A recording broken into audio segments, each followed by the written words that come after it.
A nossa próxima pergunta foi uma das perguntas que eu recebi várias, tá? As 45 perguntas iguais a essas. O senhor pretende mudar o mercado de lugar ou abrir uma filial? Então, mudar de lugar, aquele ali, hipótese nenhuma, né?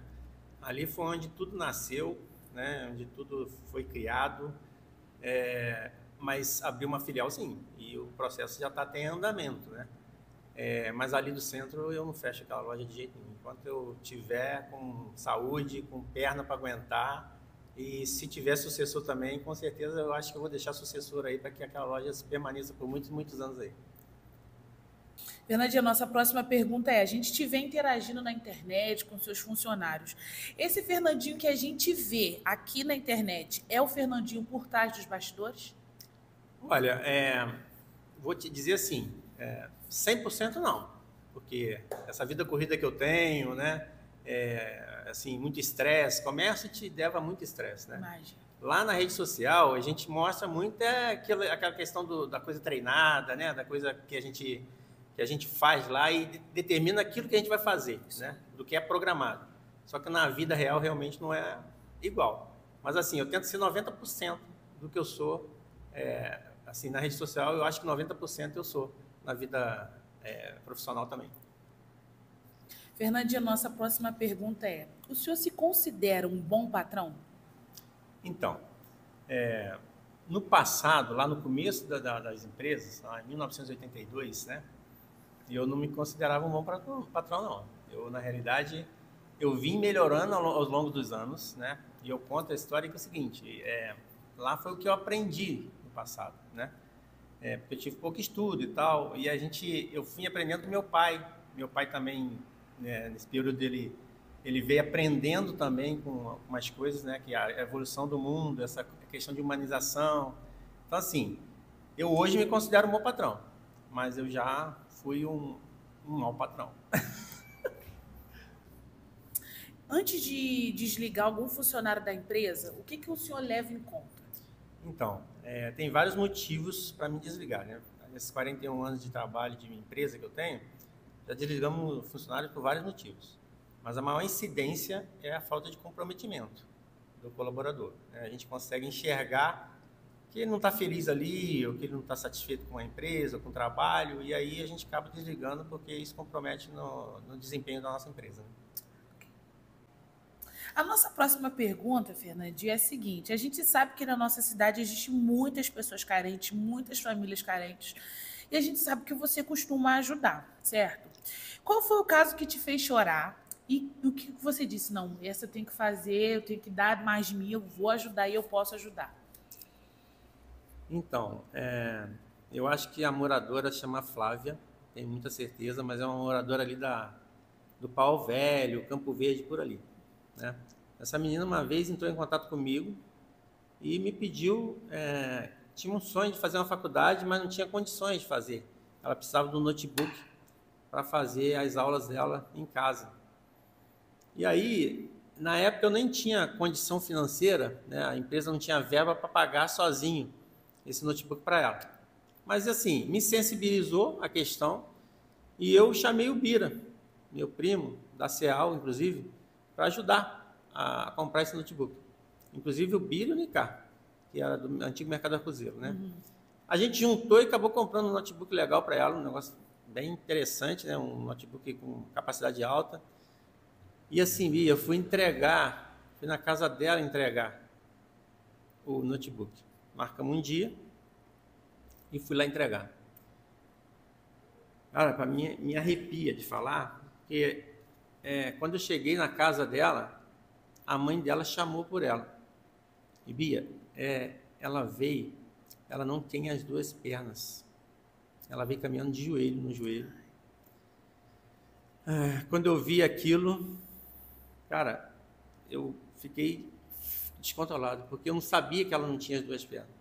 Quando a gente foi ajudar, a gente ajudou por ela ser simples, mas a gente não sabia disso. Quando a gente chegou lá e a gente viu, e ela veio assim tão rápido, subiu em cima da cadeira, com agilidade, sem as duas pernas, para pegar o notebook, aquilo foi uma coisa que me marcou demais na minha vida. Emocionante, né? Emocionante demais, demais. tanto para mim como meu primo, o Bira, que foi, né? O Micá não pôde ir no dia, mas o Bira foi. E a gente saiu daí falando e conversando sobre como é que Deus é bom, né? Porque Deus, eu acredito nisso. Deus coloca as pessoas, né, nesse mundo, né, e dá uma missão para elas.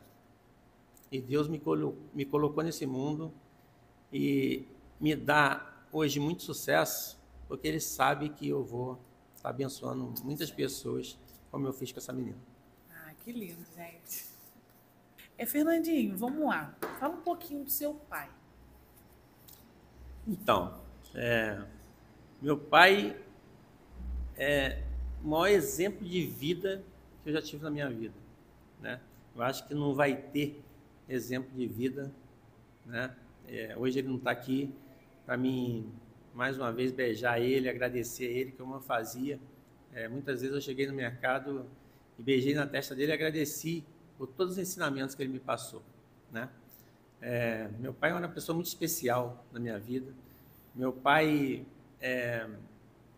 quando eu tive umas dificuldades, né, que eu estava lá no fundo do poço, em Juiz de Fora, que eu tenho TDAH altíssimo, né? Eu tenho transtorno de déficit de atenção e assim eu tinha muita dificuldade no colégio. E meu pai queria uma vida boa para todo mundo lá em casa, né? Para meus irmãos, para mim, para meus irmãos. E ele comprou um apartamento de Juiz de Fora para a gente estudar lá. E aí levou nós três para lá, para Juiz de Fora. E meus irmãos iam, né? E eu ficava para trás em relação ao estudo, né? Eu repeti a 7ª série 3 vezes. E aí comecei a entrar em vício de bebida, de jogos lá em Juiz de Fora. E quando ele teve essa visão, né, de que ele poderia me perder, ele foi lá e me buscou em 1982 e me ofertou a vir trabalhar com ele e abrir esse mercado, né, que hoje é um sucesso, né? Então, assim, meu pai, para mim, é um marco na minha vida, né? Eu tenho uma gratidão muito, muito grande, uma saudade muito grande dele também, porque hoje nós começamos aquilo ali com 10 funcionários, com 10 famílias. Hoje são 104 famílias vivendo daquele negócio ali, né? E a minha família também é abençoada dentro daquele negócio. Então, assim, é meio sem palavras de falar sobre meu pai, mas às vezes eu me emociono um pouco, eu peço até desculpa, Não tem problema. mas assim, o maior herói que já teve na minha vida, e eu tenho certeza que não vai ter outro herói igual. Ai, vou chorar também. A nossa última pergunta. O que você diria para quem quer empreender hoje na nossa cidade? Quais são os riscos e quais são os acertos? Olha, como a gente já falou aqui, empreender é muito difícil. Não é fácil não, tá? Ainda mais no mundo de hoje, né? Eu falo para você assim, que 21 anos para cá, que eu vim organizando a empresa, né? Que eu vim realmente conhecendo o mercado, né? Eu até indico eu falo que o Empretec foi um divisor de águas na minha vida. Uhum. Eu indico para todo mundo que faça o Empretec antes de ser empreendedor, porque é um curso do Sebrae que realmente te desperta para coisas que você, no dia a dia, você não sabe, né? Eu, por exemplo, quando eu fiz o Empretec, eu vi que eu estava totalmente na contramão, né? Eu estava 20 anos trabalhando totalmente errado, né? E aí eu fiz o Empretec e vi que estava na contramão, e aí eu sentei com meu pai para conversar que a gente teria que mudar a empresa.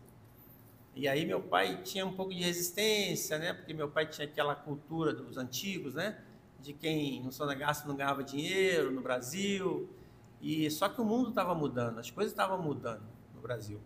E aí foi Deus que me enviou, na realidade, numa palestra em São Paulo.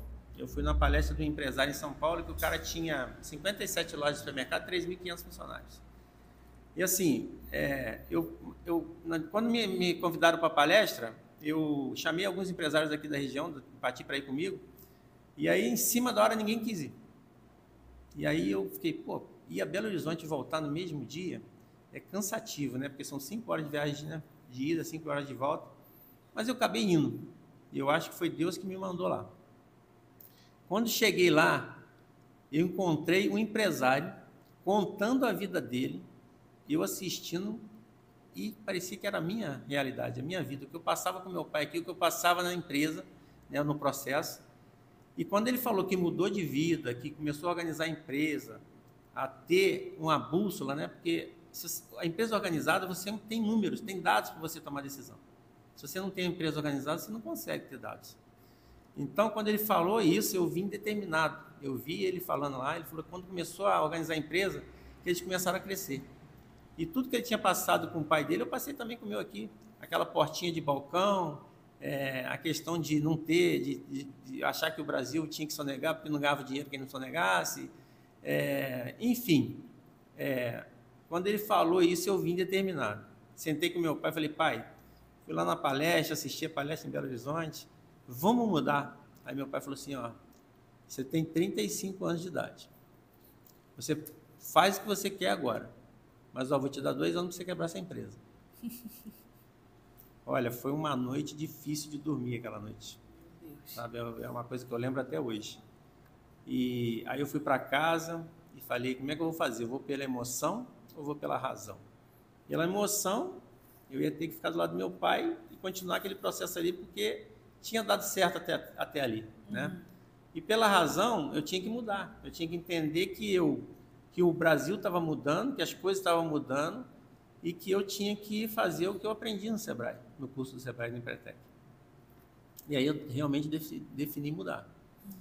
E na mudança foi traumático, foi difícil. Eu tive que contratar consultores e, assim, a dica que eu dou para o empresário hoje, né, que quer começar, quer empreender na cidade, é educação financeira. Foi também um processo que eu passei. O primeiro consultor que eu contratei foi o consultor financeiro. Eu sabia que eu tinha que começar por ali. E ele, quando veio para fazer a gestão da minha empresa, num almoço ele disse para mim assim, você tem a gestão, a educação financeira da tua vida particular? Eu falei para ele, professor, não sei nem o que é isso. Ele falou assim, então nós vamos fazer a sua. Se você não fizer a sua, da sua casa, da sua vida particular, você não vai fazer da empresa. Aí ele me treinou como é que era, o que eu tinha que fazer. E aí, assim, é um processo que é difícil de eu contar aqui, que é demorado, mas assim, eu tinha que... Porque assim, as pessoas acham que empreender, né, montou a empresa, ela pode pegar o dinheiro que ela quer ali, ela não separa a empresa da vida pessoal. Então, ela mistura o pessoal com o profissional. E isso é fadado ao insucesso. O cara está fadado ao insucesso. Por quê? Porque se ele não tem um controle da empresa e da vida pessoal dele, não consegue administrar. Ele não vai conseguir. A longo prazo, ele vai quebrar essa empresa com certeza.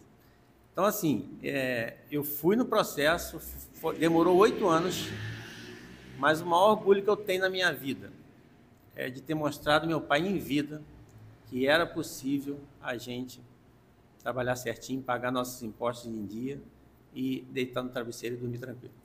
Que bom. A gente agora vai fazer o bate e volta. Eu vou te perguntar e você tem que me responder assim, tá? Não pode pensar não, tá? Vamos lá. Família. Sucesso. Deus. Fé. Futuro. Loja nova. Arrependimento. Nenhum. Saudades. Meu pai. Faria de novo. Organizar minha empresa. Supermercado Fernandes. Um marco. E assim a gente termina o nosso podcast, tá? Vai estar disponível lá no YouTube, tá bom? Então vai lá, deixa seu like, se inscreve, que a gente vai estar batendo esse papo gostoso para vocês verem o que aconteceu aqui, tá? E até o próximo. Tchau.